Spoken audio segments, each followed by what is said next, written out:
Wrestling with the Future, the wrestling half of Wrestling with the Future. I'm Dan Sebastiano, joined as always by Benny Scala. Benny, I usually ask you how you're doing, but today let's get specific. Benny, how's your love life going?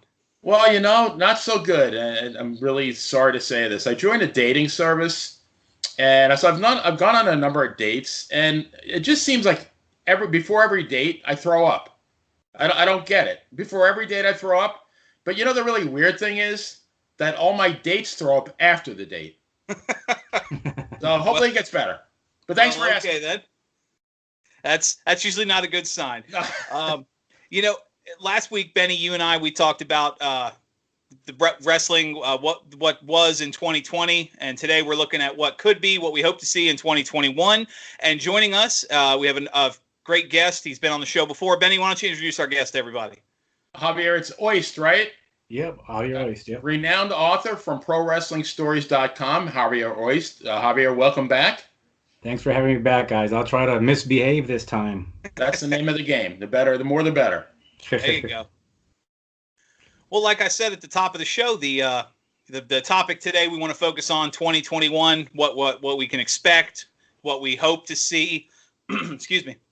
And I want to start to both of you, Benny and then Javier. Have you guys been following the product recently, from WWE, NXT, AEW, any of that, to kind of get a feel for where wrestling is right now? Dan, actually, I spent the week. I actually watched for the first time in a couple of years. I watched Raw. I mean, I didn't watch the whole Raw. I watched the Hulu version. I watched SmackDown. I watched NXT, and I watched as much as I could watch of AEW. And kind of ran out of time, but I was also kind of surprised by AEW. Yeah. What about you, Javier? I don't tune in regularly, but if I'm at a place and they have it on, I'll watch it, and I give it a chance. I watch a couple of matches, but I don't seek it out. But if there's a company if there's a promotion I do seek out, it will be a Major League Wrestling. I try to follow them a little bit more. I like what NWA is doing with United Wrestling. They've combined with another promotion. It's not NWA anymore, but if you look for NWA, they're still doing stuff, but with another promotion. I like what they're doing. Right. But if you're talking about the big guys, Raw, SmackDown, a little bit, AEW, not really. I do watch Impact here and there, so I like what they're doing. I think they're an underdog. I think people are just kind of leaving them aside, but they have good talent. I like what they're doing. I could see that. I mentioned on the on last week's program that Ring of Honor's kind of gotten their feet back up and running, and they've transitioned to more of a sports-based wrestling. It reminds me of some of the territory early NWA shows. Benny, speaking of watching, do you have you mentioned earlier the ratings? What do you got on that? Well, Raw for the first couple of weeks, there were 2.133 million, I think, or 3.8 million for the fourth show. Now that's kind of skewed because that was their Legend show. It went down to 1.819, so they're right at about 1,950,000 average for the first 2 weeks. So they're actually up probably close to 10% over the last 5 weeks of 2020. Right. But they're still way down from the beginning of 2020. Of course. And then SmackDown was averaged about 2,050,000 for their first two shows, and they're actually about 100,000 down from the last 5 weeks of 2020. So they're down slightly, and they're way down from the beginning of 2020. NXT was let's see, 0.641, which is pretty comparable to 641,000 viewers, comparable to their last 5 weeks. About 5% down from 2020. And then AEW, their first, maybe it was January the 6th. I don't know if they were competing against something else, but they were at 662,000. They're way down from last year, both the beginning and end of last year. Well, I was going to say, don't forget the end of last year was skewed because the Luke Harper tribute show, the Brody Lee tribute show, had a huge following compared to their normal ratings. Right. Kind of like how SmackDown's average got skewed by their Christmas special. It's funny you talk ratings. I just was just reading something earlier today, looking at the history of television wrestling, and it mentioned when Turner pulled the plug on WCW, the final Nitro was I think it was 3.3 or 3.4 million. And that number was so low. That was part of the reason Turner was getting rid of WCW, because they were only bringing in 3 and change. I mean, you bring in 3 and change on a weekly program now, USA Network give you $1 billion. So if they were 3.3, what would Raw have been for that Monday night? Right around that time, Raw, I'm trying to remember the specific date, but the Raw did a show that focused on their corporate ministry angle, and it was the highest rated Raw broadcast in history, and it was 8-point-something million. Right. So those were huge numbers. But Javier, I'm going to jump to you on this one. We talk about what to look forward to in 2021. Unfortunately, the big shadow that's still following wrestling is COVID, and one of the big stories that came out of the WWE, their champion. Their heavyweight champion, Drew McIntyre, was just announced positive with COVID. The Triple H actually filled in for him on Raw and had his match with Randy Orton. And I'm wondering if you have any thoughts on with the vaccine and other things, if you think wrestling can get away from COVID, or is this going to be a shadow that kind of follows it because of the nature of the sport? I mean, I don't, based on what WWE did this year, I don't think wrestling is trying to avoid COVID per se. They're trying to run shows however possible. And WWE was the first one to adapt to this whole situation, whether people agree with it or not. They were I'm thinking maybe people were looking towards them to see what they were going to do, how they were going to handle all this.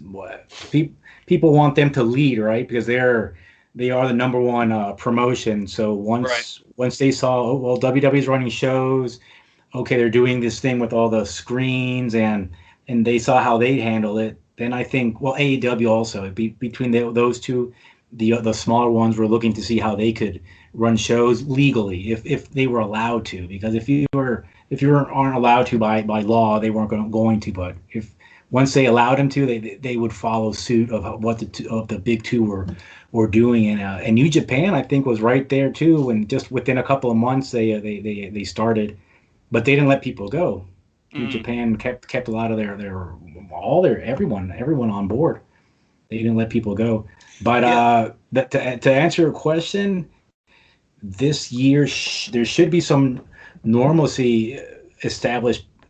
Things should go back to normal a little bit. At least we should see a light at the end of the tunnel as far as, you're the vaccine and everything. But I don't know. It's going to be tough on the little guys. It's been tough. I'm glad you ended that, because I was going to transition there with the thought that maybe the WWE and AEW and some of these larger promotions are going to start having crowds. Obviously, recording in Florida, they have limited capacity crowds now. Do you see some of the indie shows starting to trickle in, or is this maybe another year where ain't much going on? It just depends on the state, but a lot of them have been running shows where people are, remember people were in their cars, and this was up in New York, and down in Florida, they're starting to run shows again, but they got masks, they got the social distancing, they're taking all precautions that are required by them. So I think wrestling and other sports, I think they're gonna forge forward through COVID, as long as the state and the city they're in is going to allow them to. I think they're going to have to if they want to survive. Okay, I can see that. Benny, you have any thoughts to add to that? I was just wondering, will we ever see house shows again? Like from WWE. I mean, will we? Living in the Tampa area, will I see? Well, now they're in the Thunderdome, but I mean, like once the world gets normalized again, will they start making, doing the loop again? Will they be in Minneapolis once a year, in Tampa? They say they're going to stop, right? WWE announced last year they were done with house shows. Now whether they bring them back if interest increases, but there was rumors that the house show circuit was actually losing money, COVID or not. So COVID was just kind of the excuse they needed to cut that out. Plus, I mean, for the benefit of the talent, wrestling a couple times a week versus, maybe you wrestle once or twice a week now versus 6, 7, 8 matches a week. You're prolonging the healthier talent too. So that's kind of a positive. It's gotta be a vacation to these guys right now, not doing the traveling. And so especially if you figure some of them that lived in Florida when this started, you're working. They're home every day. Yeah, you're home every day. You're wrestling. You're working maybe once or twice a week. Seems like a good deal. Interesting. Talking wrestling, Javier, I want to jump back to you. You had your recent article. You talked about wrestling in South America, and I'm wondering if you have any thoughts on. You mentioned Japan earlier. How the rest of the world is going to handle wrestling in 2021. Yeah, I'm in El Salvador in Central America, and the local promotion here, they only ran a show in December, which I was a part of. I wasn't part of the talent, but I was there. And but they hadn't run a show since March, and okay. I'm kind of close with the guy, and I didn't tell him not to do it, but I said, listen, man, I'm not sure if running a show in December is the best way to go, but people showed up. It wasn't a big crowd, but I think the workers, the wrestlers really did need this show so they could see that, wrestling is not going anywhere. At least here in El Salvador, we just need to make sure to keep people safe, But this COVID thing, what I can tell you, at least down here, it's affected the talent in terms of they're rusty, they haven't been able to work in front of the crowds, and I could tell they needed a couple of dates before this December show to really show their stuff, but they were glad to be able to work at least once after like 8 months they were working again, Right. Well, how was it because they haven't run an indie show here where I live since I think February was the last one they had here. How does that feel, or how was it the crowd? Was the crowd seem happy to be back? Or was it kind of a timid, like, let's see how this goes? To me, it was kind of strange seeing everyone with the masks on. So unless they were getting into the show, unless they were very, very animated, I'm not sure if they were into the show or not, because everyone, it's just kind of a gloomy, dreary atmosphere. But the people were, I think they're trying to adapt, but it's not. It's kind of uncomfortable sitting there for a couple hours, 3 hours with a mask on. It's not comfortable for anyone, Right. And you got people making sure they're wearing them, going around making sure the kids, everyone, adults, because potentially they could shut the place down. That's how they operate down here. They could shut you down just like that if you're not complying.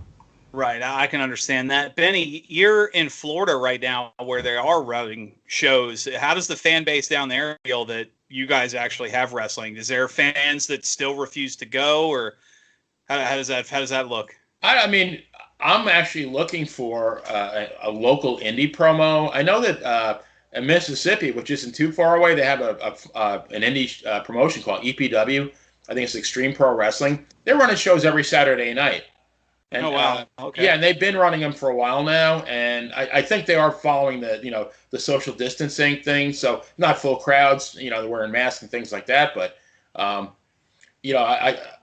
would love to attach myself to something local like that. I just haven't found it. There's your local promotion. Well, local, Florida's not like a small state, but it's Coastal Championship Wrestling, and it's run by Pablo Marquez. Where's that, Javier? Coastal Championship Wrestling. Well, it's based out of Fort Lauderdale. Oh, okay. Yeah, that's not so local for you, but they do. It's about 4 hours. They've traveled. They've had shows all the way up to Nashville, so they do travel. But their base is in Fort Lauderdale. Okay. So that would be yours.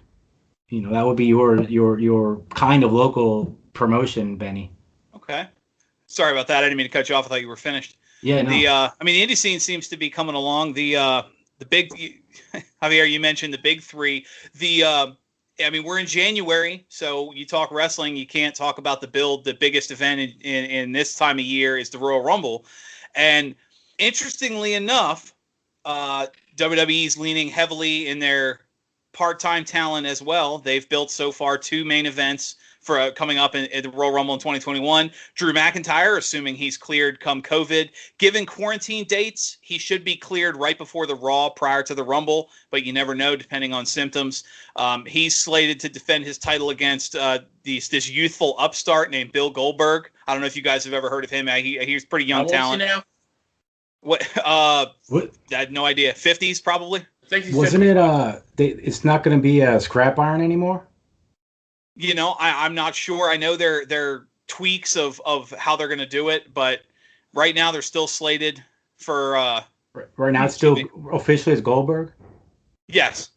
Yeah. As of the last update. Now we're recording this on a Thursday night, so things might change. No, I believe it. I believe because I was already in my mind. It was Scrap Iron Pierce making a comeback. You know, and he talked about it on his page. Yeah. Yeah, that's the other side. That's SmackDown. Roman Reigns is after a gauntlet match, which I will say, not to promote a product. If anybody check out SmackDown on Hulu, that match was one of the better ones I've seen in a while. I really enjoyed that. And Adam Pearce, through some shenanigans, won, and so Roman Reigns will be defending his title against Adam Pearce, who officially retired. I believe it was 2017. Hasn't wrestled on television. He's a company man now. There, yeah, he's a company man. Yeah, he's been playing the role of an on-air official, kind of almost a Jack Tunney type character, if you guys remember that from back in the day. I love that Jack Tunney stuff, man. But go on. Yep. It was great, you know, being a kid back then, not understanding where the line of kayfabe ended and not realizing. Oh man, he was like the ultimate. He was like the boss. He was like no one above him, you know.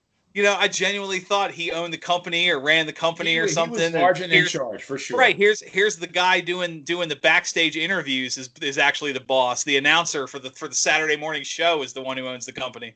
I'm ashamed to say we're in 2021. I would say maybe 10, a little bit more, 10, 11 years ago, I finally understood. Oh, he wasn't a real guy. He was a character. I felt like, he was so convincing, man. He did have legitimate ties to wrestling, though. Yeah. Right.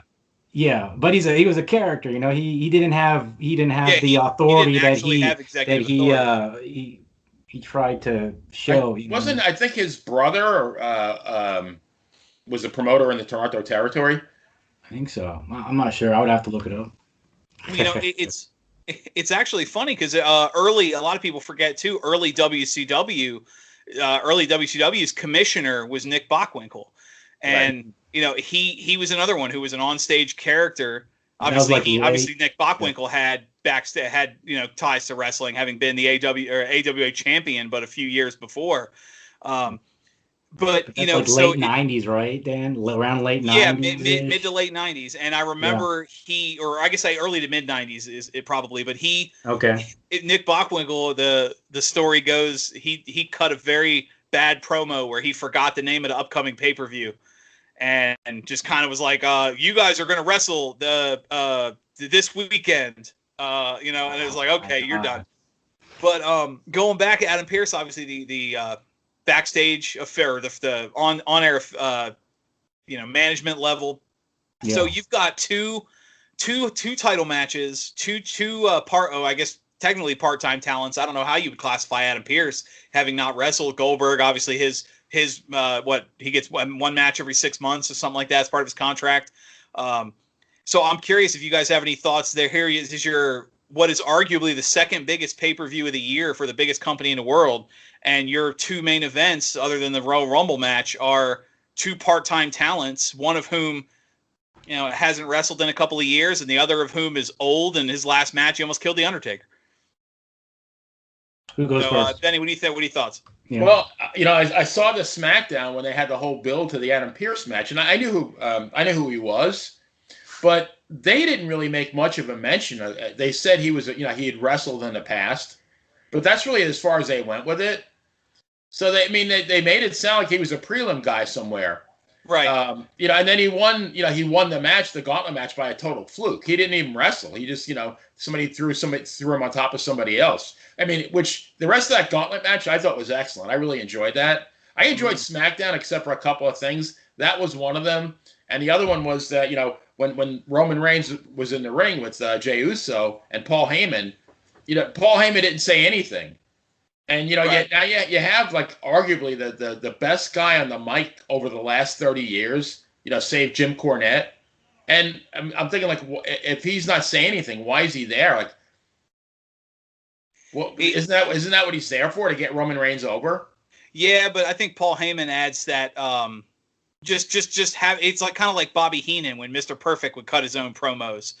Just being next to him in the ring is a guaranteed flashing neon sign of I'm the heel, I'm the bad guy. Right. Boo me. So keeping with that idea though, Javier, again, you said you didn't follow it too much. I wonder what your thoughts are. Obviously, you had some thoughts on Adam Pearce, but what are your thoughts on having two part-time main eventers? Well, you can look at it in two ways, I think. You can look at it as desperation or cluelessness on WWE's part. I don't look. Goldberg is still a draw. Adam Pearce, to me, he's always scrap iron, but Adam Pearce, he was a name he was in Ring of Honor, NWA mainstay for many years. Solid wrestler. I'm a fan of his. I'm glad he's going to be back for a main event match. I'm not sure how interested the fans would be, but from what I've read online, whenever he has an established fan base, and the way he speaks about his upcoming match, at least on Facebook, he's treating this as 100%, legit. Not legit as in wrestling is real, but legit as in take me seriously. I'm not gonna go in there and make a fool out of myself. Right. I haven't gotten to where I am by just being given a main event match. So I respect him. I might actually check out this match. On the other side with Goldberg he's against who's Goldberg is wrestling is slated to wrestle Drew McIntyre. Assuming he's healthy and cleared. Yeah, because to me, in my mind, McIntyre wasn't even going to be in the event because of the COVID and everything and that. But I'm not sure about Goldberg. I don't know. I think he can still go, but at some point they gotta maybe look elsewhere to look to see who can bring in people. His time is against him as it is. It's right. Like, he can't do too much anymore. Still. I think against the right person or with the right narrative, like I'll admit the match he had with Brock Lesnar at WrestleMania was probably the best sub 5-minute match I've ever seen. Yeah, like it was just bam, bam, bam, punch, kick, spear, jackhammer, F5 suplex, bam. Like it was just it has to be a match like that, right? Exactly. It can't then be, he tried to do he tried to do a match like that with The Undertaker in Saudi Arabia, and that match was garbage. Now, granted, apparently they say Goldberg had been heavily concussed early in the match, so he wasn't really much of anything.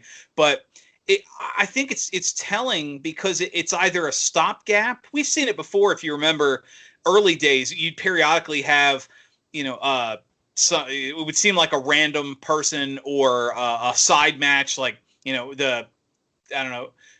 Take like early WWF or WCW, Hulk Hogan defends the heavyweight title against the Bad News Brown or the Genius. Yeah, you'll get a guy who hasn't been in the title picture, and all of a sudden they slot him in. And he's just a stopgap or a part of a narrative to build the feud. It could be that. I also think it's telling, especially on SmackDown, which you saw the Gauntlet match. You had some great talent. There's not too many people. I mean, you had the Usos and you had Kevin Owens and Daniel Bryan. In that their Roman Reigns is being pushed so strongly, he's kind of running out of people to face in title matches. So you're going to have to start building someone else. And in that time frame, I think you need a stopgap. So hopefully that's what it is. Hopefully it's not they're scraping the barrel or they're out of ideas, or if some of the dirt sheets are to be believed, Well, how Drew about McIntyre a might. huge upset there? How about a huge upset? Yeah, I mean, one That would of be those two. That would be shocking. I think it'd be one of those two. I'm not going to lie to you. I think there's a chance at least one of those two wins the title, or at least wins the match. Maybe DQ or screwy finish or something. But if they do, especially in the case of say like Adam Pearce, I say if he wins the match, I think he loses the title the following week. They lose it on Raw the next day, right? Yeah. Or they'll do a 24/7 and he'll lose it on the plane back to the hotel. 24/7, man. Oh no, that just chases me away from the television when I see that 24/7 title. Hey, you know what? All jokes aside, though, what else could we be saying in 2021 that Ron Killings is a 57-time champion? There you go. And I'll admit, for a short time, it gets old quickly. But for a short time, some of his backstage skits, dressing up like a bellhop and stuff like that to win the title or get it back from whoever got it, I thought that was mildly entertaining. Yeah. There are some. I've chuckled at a couple of those title like I think there was one on the plane. Yeah, I remember that. That's crazy, man. And Jinder Mahal on the flight back from Saudi Arabia. And the referee's there. He's there. He's ready to count. Like, he's telling everyone to be quiet, and he's sneaking up on. I will tell you a funny story. My wife and I went to a SmackDown event here in Virginia. Yeah. I guess I don't know, about 2 years ago now, maybe. And they were doing a 24/7 segment, and R-Truth was on the ramp dressed like a lamp, like he had the lampshade over his head, and he must have been there for 20 minutes. And everybody was just acting like it was obvious he was standing there, but everyone was just playing like they didn't see that he was part of the background until he took the shade off, and it was so funny to see it live. Like, I think some of what they go for doesn't translate to film. That's right. Live, it was funny. Live. Oh yeah. It reminded me of an old comedy sketch, like watching a stage show or something. Like Benny Hill or something. Yeah, exactly. Well, I like to see a skit where you have Ron Killings and Flair. Him telling Flair, "Well, you don't have. I'm a 57-time 24/7 champion." Flair's like, "But that's not world champion. World champion is very different." Right. Well, I think you can also do some stuff with it. The WWE does their annual Legends show. Yeah. The previous year, I think it was the 2019 or 2020 Legends show. Yeah. Maybe it was 2019 because they had everybody there, where a bunch of legends from Pat Patterson to Ted DiBiase to Kelly and Gerald Briscoe all were, every legend was just pinning each other in backstage segments for the title. Okay, go ahead. Yeah, I mean it was one of those bits where it was just then Ted DiBiase came out and bought the belt from Medusa, and that's funny. Yeah, I that kind of stuff. It a little humor there. I mean, keeping on with what to look forward to. Another one, Benny, you mentioned NXT earlier. They're building up their first big event of the year. Is going to be on Valentine's Day, which, just my opinion, NXT's been bringing back a lot of old pay-per-views. They brought back War Games. They brought back the Wheel, and some of these obviously they're different some of the Dusty Rhodes names. And here you are having a pay-per-view on Valentine's Day, and you're not calling it the St. Valentine's Day Massacre, which is a pay-per-view name they could have perfectly fit for the date, right? You're bringing back all these events, and you don't bring back that. The name Massacre is too controversial. Maybe 20 in this era. But Benny, you've been kind of keeping up with some of that. You have any thoughts on some of the upcoming small events like the NXT specials or the AEW specials they're building up to? Of the 4 shows, the one that I know that I will continue to watch is NXT. I really enjoyed it. They only had the show I watched was last Wednesday's show.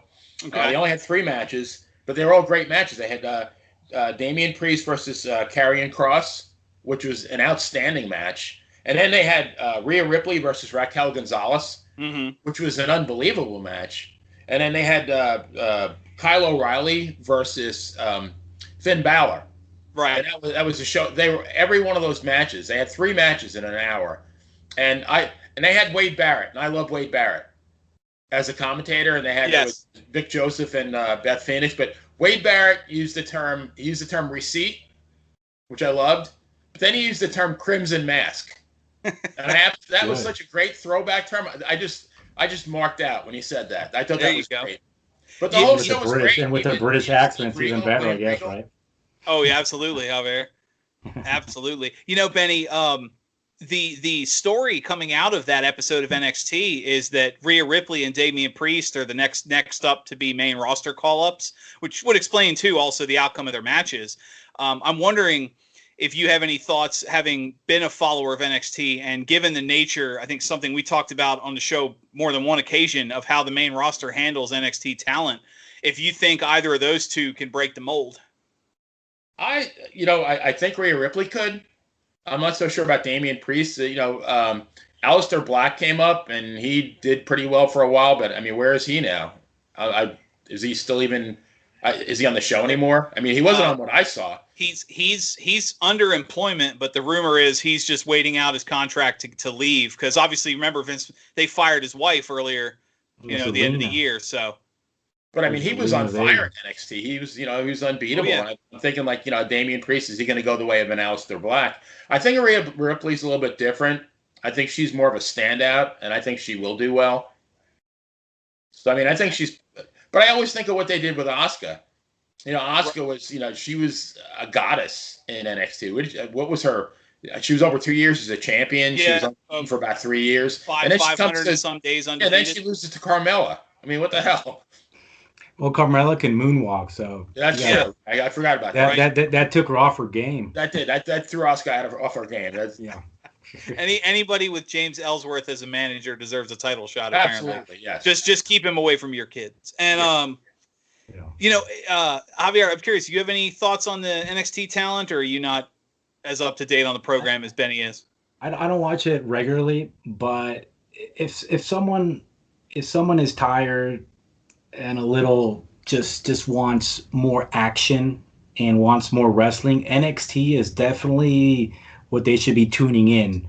And I think it's attractive to old school fans, and obviously it's attracted a recent audience. I think NXT is definitely a way to go if that's your preference. There are people who prefer, more of the storyline and what all the other stuff that goes on other than wrestling, and you got Raw and SmackDown. But NXT is there's some the talent on NXT is, there's like no bad wrestlers on NXT. Not everyone's a great talker, but everyone has a good look, and everyone's a good wrestler.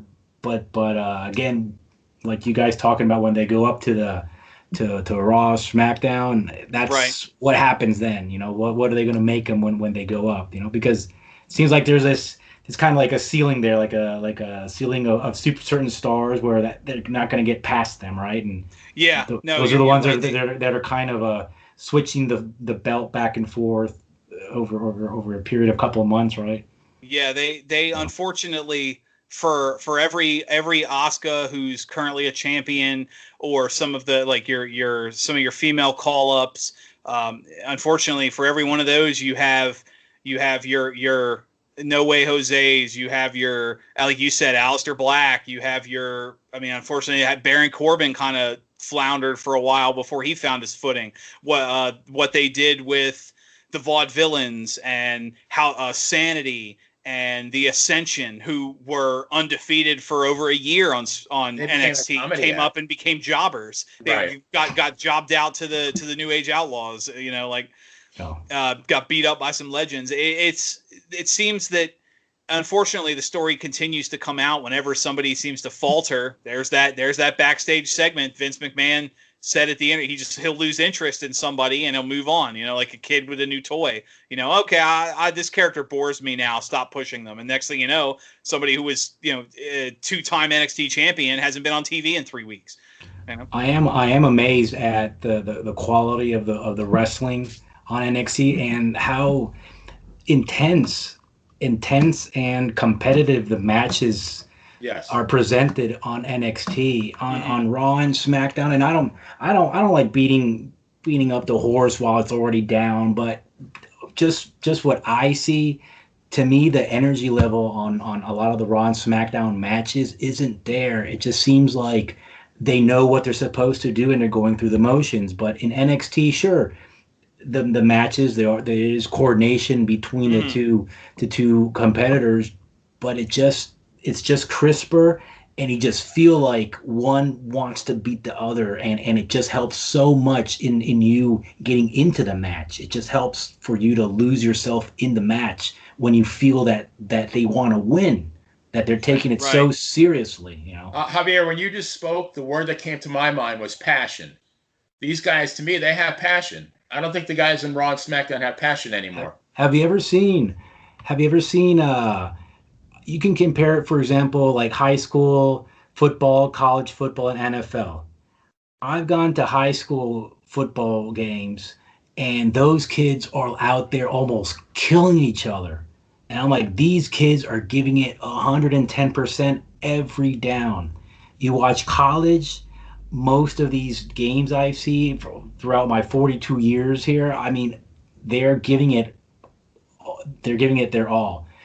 You watch the NFL, you know, they're earning millions of dollars. It seems to me, again, this is just my perception, it seems to me that sometimes when they could get a couple extra yards, they just decide to just drop down, you know, instead of trying to get those 2 extra yards. In college, those guys are just trying to get that half yard more, you know, until they just pile on them. So to me, NXT is kind of like college and high school, and Raw and SmackDown is like, once you make it, okay, let's not hurt ourselves here. They have a payday. I'm a big fan of minor league baseball, and I know Dan. When I lived in Norfolk, I used to go to see the Tides every Sunday. Yeah. And they're AAA, but I'll go to Lakeland, is about 60, 70 miles from here. I'll go see the Lakeland Flying Tigers, which is the Detroit Tigers farm team. And same thing, and the Tampa Yankees are close by. These guys, I mean, these are Class A ball players. I don't even know what they make. Maybe they make $1,000, $2,000 a month. They're hungry. They're hustling on every play. You know, they want to get to the next level. You know, they want the $1 million contract someday. Right. And maybe one day when they get the $1 million contract, they're going to turn into one of these fat cats and they're going to stop hustling. But you know, these guys are sure hustling now. Yeah. Well, I don't want to call anybody out by name, but go ahead. When Randy Moss took a couple of years off when he played in Oakland, and it seemed like every week SportsCenter was playing that highlight that, you know, if he knew the ball wasn't coming to him, he wouldn't even run off the line. He'd just kind of jog down the field. You know, if he knew he wasn't getting thrown the ball, he didn't give a shit about that play. So, I'm a Raider fan till the grave. Okay, so you know exactly what I'm talking about. But I will never defend Randy Moss, because he admitted himself, if the ball's not coming my way, he doesn't even finish his routes. He wouldn't even finish his routes. He's just kind of the same thing when I lived in Minnesota when he played for the Vikings. Did the exact same thing. And for him blocking, forget about it, man. No, what's block? What's that word block you're talking about? Well, I'll tell you what, we've got a little more I want to talk about on NXT, but before we get to that, Benny, you want to give a shout out to this week's sponsor? Absolutely. I got to do my Fred Sanford here and put my legit glasses on. Uh-oh. I didn't get them out of the junk drawer. I should have, probably. So, this one's got the baseball motif. Soon it will be baseball season. And your other half, she will be teasing. She'll say, hey, babe, want to get to third base? You better be neat and clean in your happy place. If you are, she'll come around and ask you to meet her at the mound. Right down the middle for strike one. It's going to be a long night. You ain't done. With the Lawnmower 3.0, you're in the game. Your figs will be in the Hall of Fame.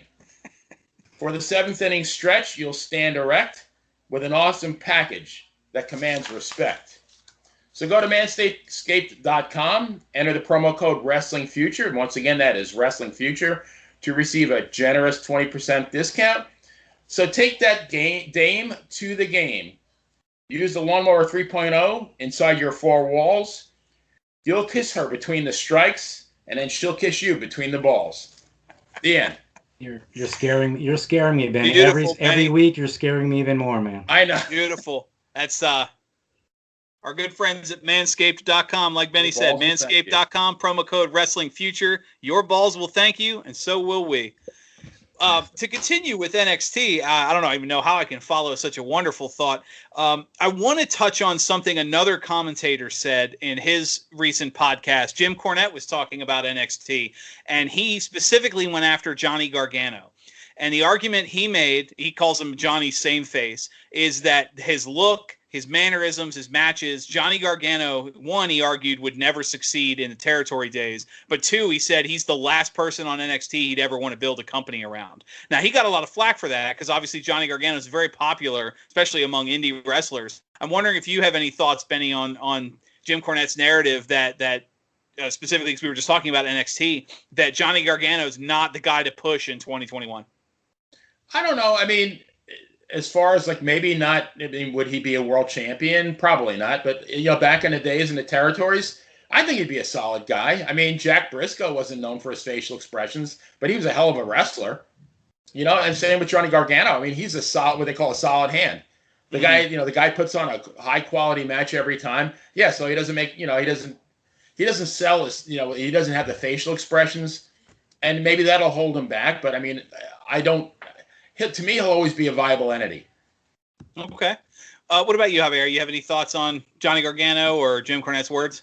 Is this the guy who busted Sullivan, Kevin Sullivan, with the bat? Oh, the hit him with the tennis racket. Tennis, something like that. Was that him? Yeah. He left him a big knot. Oh yeah. Jim Cornette's busted a few skulls. No. There's an indie wrestler who did it to Kevin Sullivan, left him a big bruise. Was it Gargano? That I'm not sure of. I'd have to look that up. Maybe not. Listen, Jim Cornette has a show. He needs.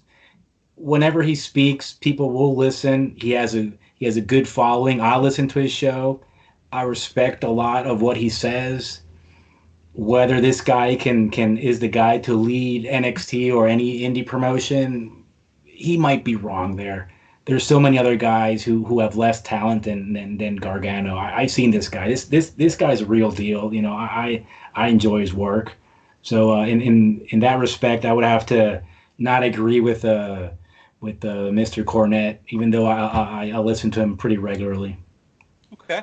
Yeah. I can respect that. I know personally, I think Johnny Gargano's, like Benny said, he's a sure hand. I've seen him put on good matches with people who the average wrestler couldn't get a good match out of. His feud with Tommaso Ciampa over the last year and a half, his on-again, off-again feud, some of the best stuff. Some of the best stuff. That's what I was thinking about. That's always a great match. Absolutely. And, I mean, maybe he's not going to main event WrestleMania, but assuming he comes up to the main roster, he's one of the talents that often gets mentioned as people who have specifically said they want to stay in NXT with limited desire to come up to the main roster. And I think maybe he's got a niche for himself there. His recent storyline with the Gargano family, because you remember, Benny, Johnny Gargano had a run of, what was it, about 2 years? He was never able to successfully defend a title. He lost every belt he ever won on his first title defense. He finally successfully defended it, and now he's kind of holding on to it, doing the heelish family gimmick, which I think is great. Obviously, his matches, Damian Priest and some of the others. It's interesting to see. Transitioning to staying on Wednesday nights, we're going to transition over AEW, looking at what they have coming up in 2021. Obviously, big story. Unfortunately, AEW had the passing of Brody Lee, which they were able to really build around. I respect what the company did, retiring the title design, the tribute show, and now they're keeping the Dark Order alive and kind of building on the story while staying respectful. And one thing I've been critical of in the past, the WWE is notorious for not handling real life death very well when it comes to storylines. Oftentimes from Randy Orton cutting a promo saying Eddie Guerrero's in hell to bad mouthing Percy Pringle and some of the other bits they've done. I think it's nice to see that they're respectful with it while not feeling like they're inappropriately milking it. Of course, the other big story coming out of AEW is now they're building up Darby Allin through the association with Sting, who would have thought, no offense to the man, I was a huge fan for many years, who would have thought Sting was going to be one of the most relevant faces in wrestling in 2021? But Javier, I'll start with you. I know you mentioned you don't follow them too much, but maybe some of your research or some of the thoughts in the background. You have any thoughts on what we can expect from AEW coming up 2021?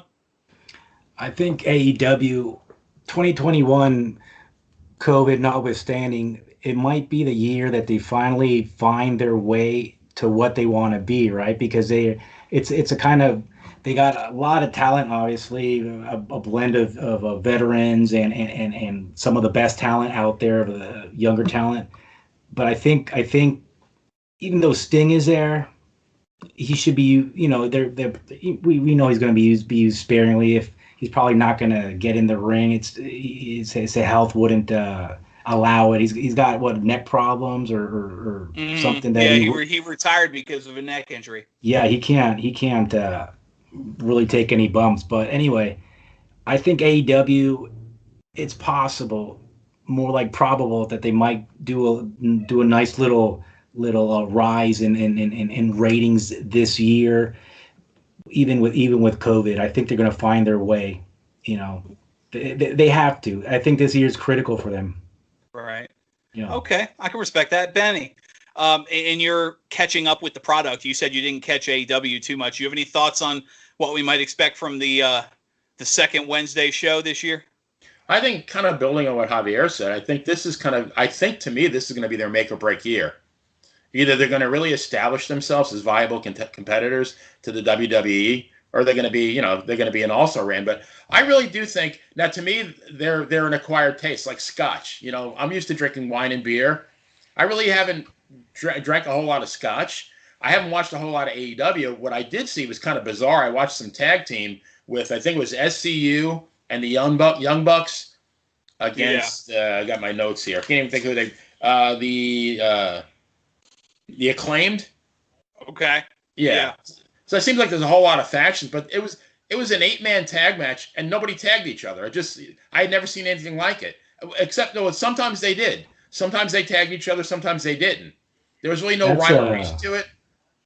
There's a lucha libre style tag match like that where they don't tag, they're just all there. But it's like if you pin one guy from the team, they're both out.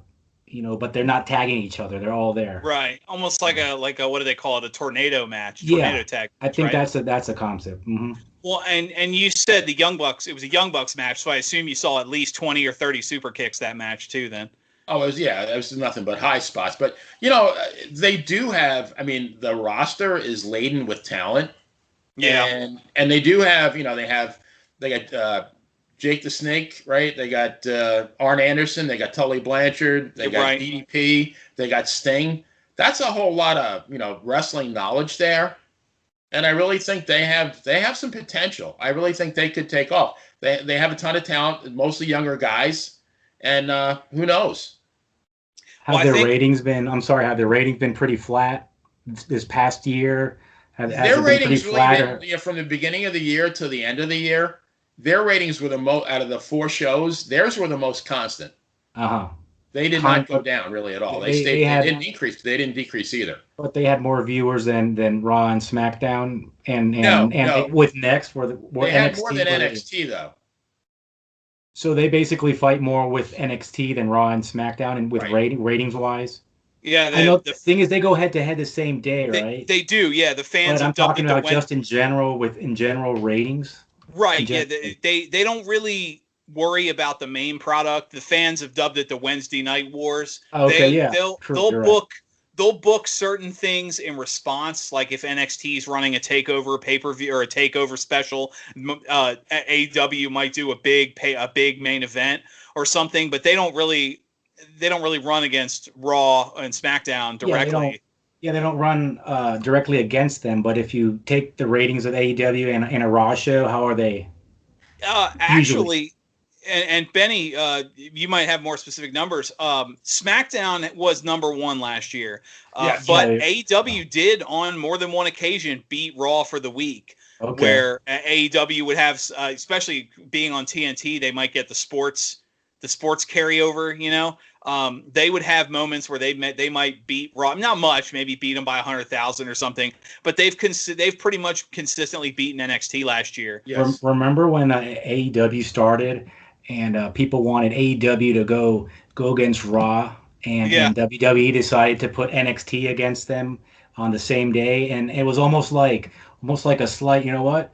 If you beat NXT, then maybe we'll put Yeah, maybe Raw we'll take against it you. But seriously. first beat these guys. First beat Yeah.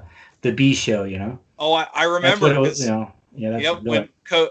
when Cody Rhodes announced they had signed that contract with TNT and they were going to air Wednesday night, and I think it was like not even 2 weeks later, WWE announced that NXT was going live, and they're like Wednesday nights 2 hours. Like I mean, Yeah. blatantly obvious direct competition, Yeah. which is funny watching them do that because if you remember years ago, TNA signed they switched to Monday nights and the WWE refused to even acknowledge they existed. They didn't change programming. They didn't increase advertising. Uh-huh. They just completely pretended they weren't there. This is Whereas with AEW, they've gone after them both legally and with programming. So I think that's going to be interesting. 2021 is definitely going to have some fun ratings wars there. Yeah, I mean WWE they have the soldiers, you know, they have the soldiers to mobilize on different dates. I think they do a little bit over 10 hours of content a week with their shows, and this doesn't include like documentaries and all those other things they do. But Right. between their wrestling shows, it's a little bit over 10 hours. Yeah, And including their like superstars and their weekend exclusive shows. uh-huh, Yeah, I think it's uh-huh, about 9 and change. uh-huh. Which is it's hard for a casual fan to keep up with that much programming. It's I remember definitely, watching yeah. 1 hour every Saturday. That was all the wrestling I got for the week, you know. Yeah, I used to. Well, maybe 2. I would flip back and because I grew up, you know, we got the Baltimore stations, so Uh-huh. Channel 13 was WWF and Channel 10 was you know the NWA and Mid South and also. Great. And then ESPN played the AWA. So maybe on a good weekend I could get 2 or 3 hours of wrestling, but you know. Yeah. It's funny. We talk a lot about today where 2021's going. As we kind of wrap up, Javier, I want to go back to what you said. You mentioned MLW. I want to talk about where indie wrestling, the smaller promotions. I mean, your MLW, your NWA, some of the maybe Japan, AAA, where some of these promotions are going. I was wondering if you have any thoughts on what we can expect from the smaller promotions this year. I can't really make any predictions, but what I would like to see is after all this 2020 COVID stuff, I would like to see a little more cooperation between the smaller companies. I mean, that's the way they're going to survive. I mean, there's only so much you can do by yourself. These guys are shoe and string operations. They can barely they go weekend by weekend. You don't know if they're going to be still in existence after a couple of shows, you know. Right. But I think the way to go is Major League Wrestling working with NWA talent and AEW and NWA. They've been working together somewhere. You see Thunder Rosa going to AEW, and a funny little parentheses there. I was trying to join one of those a wrestling group, and their question was, name your favorite current wrestler. Is one of the questions.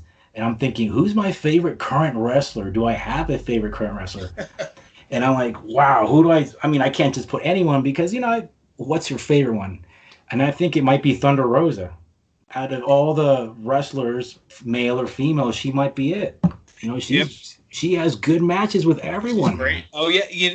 Benny, when you were talking last week's show when you were talking about catching up with the program. She was the first one you name dropped. Serena Deeb versus Thunder Rosa for the end of it. What a match. It stole the whole show. She was fantastic. I recommend that match to anyone. If anyone has, what was it? I think it's a half hour.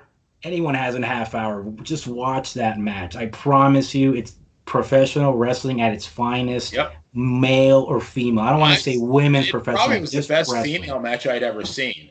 I mean, one of the better matches I've ever seen, period. It was a great match. Just fantastic wrestling. Fantastic. It's a Serena Deeb. I'm not going to, I don't want to promote it, but just go watch it, man. If anyone has the time. Correct me if I'm wrong. It's on YouTube. It's available on YouTube. It's on YouTube, and it's on that the show NWA has with this other United Wrestling League. I forgot what the show is called. It's Shockwave or something. It's. I'll send you. I think that's it. I think it's NWA Shockwave. Is it? Okay. Is it totally worth it, man? Then Benny, let me ask you. Javier kind of went in a different direction, talking about what he hopes to see. Well, let me change up the question a little bit. What do you? I mean, obviously, one of the big stories coming out of this year or last year going into this year was the apparent cooperation between AEW and TNA, where Kenny Omega's been popping up on TNA, and TNA's announcer helped Kenny Omega win the title. So it's kind of an agreement there. I'm curious what your thoughts are. What do you hope to see? Let's change it up a little bit. What do you hope to see from wrestling in 2021? When I was a kid, and Javier will get a kick out of this, I was growing up in New York. You had wrestling on Channel 9 in New York. All of a sudden you have cable, and I'm flipping around and I see that, this Gordon Solie guy, same as Javier did. And I saw this Championship Wrestling from Florida show. Now I'm seeing Kevin Sullivan and the Purple Haze and Bob Roop. All these guys I had never seen before. I read about them in the magazines. Well, Kevin Sullivan I was familiar with because he wrestled in New York back in the day. But now all of a sudden I have an extra hour of great wrestling to watch. So to me, like, the more the better. The more quality wrestling we have, the better off we are. And, I'm just going back to what we were talking about initially when I guess WCW did a 3.3 rating, and Raw did what was it? You said 8. So yeah, I mean, they were in the 7s at the time. Yeah, okay. They did an 8. Like 9-10 million people were watching wrestling every week, and now it's maybe half of that when you take all those shows and you put it together. Okay. How do we get? I mean, my hope is that they produce a product where, like, all those people start watching again. I don't know if that'll ever happen. Maybe it's just a pipe dream, but maybe I'll just do a little quick question for you two. What do you think will get the fans back for 2020? Just off the top of your head, what do you think will it take to get people back to watch wrestling in 2021? I'm sorry, 2021. I think, and I mentioned it before on the show, I think they have to go back to the way things used to be. You don't have to abandon your gimmicks and your characters. I mean, remember the 80s with the Genius and the Ultimate Warrior and Jake the Snake and all but you have to present your product as legitimate. I think if you can pinpoint the moment wrestling went downhill, like even in the early 2000s when it was still bringing in huge numbers, was when it became commercialized and it stopped being a real. The announcers didn't treat it like a real fight. The backstage segments didn't treat it like a real fight. The storylines didn't treat it like a real fight. Yeah. I think you need to go back to the way things used to be. Present yourself as a legitimate competition, and some of the casual fans that have since abandoned the product might tune back in. There are smaller promotions that do exactly what you say, but the big guys again, Raw and SmackDown, many times they don't. But if you watch smaller companies, they do present it as what you're watching is legit. They calling the moves and they get you in the match. It's just that there's thousands of those little companies, and you're like, who do I watch? That's what's going on. But you had a good point. That might be one of the reasons why I like this Serena Deeb and Thunder Rosa match. They get you right in it. I want to see the managers come back. That's my big thing. Bring back the managers. That was a great part of wrestling. Good. Yeah, I mean, you look at your your Jim Cornettes and your Bobby Heenans and Freddie Blassie and the Great Wizard and even some of the valet managers like your Miss Elizabeth or a Sensational Sherry or somebody like that, who just their presence made the match feel more important and bigger. And I mean, somebody like a Harvey Whippleman or like I mentioned, Bobby Heenan, where I was more interested in watching Hulk Hogan get his hands on Bobby Heenan than I was on him beating. Yeah, you want to see perfect. That's what I wanted to see. That was a big part of the payoff, seeing the manager get beat up by get his comeuppance. Exactly. Yeah. It's good stuff. I mean, 2020 was a rough year for a lot of people and the wrestling business, and hopefully 2021 turns the corner. I mean, we've already got some better numbers, some better news in the grand scheme of things, and we've got a whole nother year of build pay-per-views. We talked some highlights. Hopefully 2021 can deliver. Javier, I wanted, before you go, I want to touch on something. Obviously we love having you on the show. I want to hype you up. Your work farewell. with Pro Wrestling Stories and some of the articles you've written. You wrote an article about a month ago on WWF action figures, the original toys. As a collector myself, and I love your background, your stuff back there. Yeah. I was hoping, as your final thought, what made you want to do that article? Because that was a lot of fun to read. Well, first of all, I really appreciate you reading my stuff. I was thinking, what the story is he going to bring up, But I'm glad you're reading my stuff. I appreciate it. Just quickly going back to what you were talking about, wrestling needs heat and controversy back in the product for it to be attractive to people. It could look good, it could have incredible production values, but it needs like heat, and you need to believe that these guys want to do something to the other guy. You want to believe that, But that's what wrestling needs, in my opinion. The LJN action figures, I'm always thinking about, I'm always searching to what to write about, different stories. I want to write about things I enjoy. And I was speaking with someone online who has a podcast, and their topic was going to be LJN wrestling action figures. So I'm like, well, I'm gonna, let's write about this. I want to learn more about it. I enjoy it, and I think people enjoy reading about it. So we went with it, and I love them. I still have several back here. They're back there. Yeah. Yeah, they actually came up on an old show. They made tiny ones? Well, these are a limited run they did with the NWA and the Remco ones, yeah. Yeah, the NWA and the AWA with Zbyszko and Ric Flair. Yeah, when you guys had Zbyszko on, don't you have that like in package or something? You showed them? But that's hanging up on a different wall. These are just the ones I keep. That has like an alarm on it and everything, right? It's in a museum case that 24/7 armed guards. It's protected protected from UV light. Well, I mean, I also have 7 cats, so I got to keep everything behind glass anyway. Cats will destroy whatever they feel like destroying, man. I got 2 of them. Exactly. I mean, you saw the cameo from earlier in the show. Yeah, your cat did a run-in for sure. My baby did a run-in. Yeah. But no, Javier, you're always a pleasure to have you on the show. For again, I'll give you a chance. You want to hype yourself up? Any social media? Anything people should look out for you? Well, I hopefully I have a new story dropping on ProWrestlingStories.com.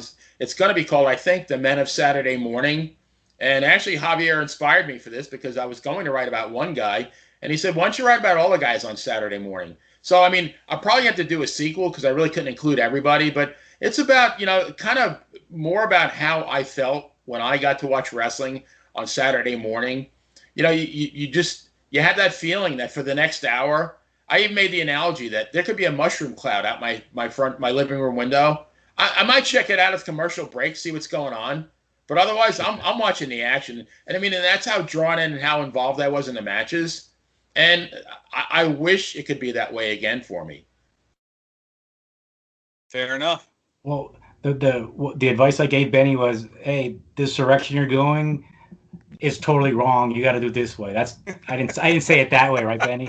He said it nicely. I said it nicely. The wise mentor I'm reading for my you, phone. Benny. Nah, Benny. This is not the way, man. This is the way you should do it, man. Well, I was going to write about Baron Mikel Cicluna. And, I mean, I even went as far as I did a trial subscription to the Times of Malta to do some research on the guy. That's and I found nothing.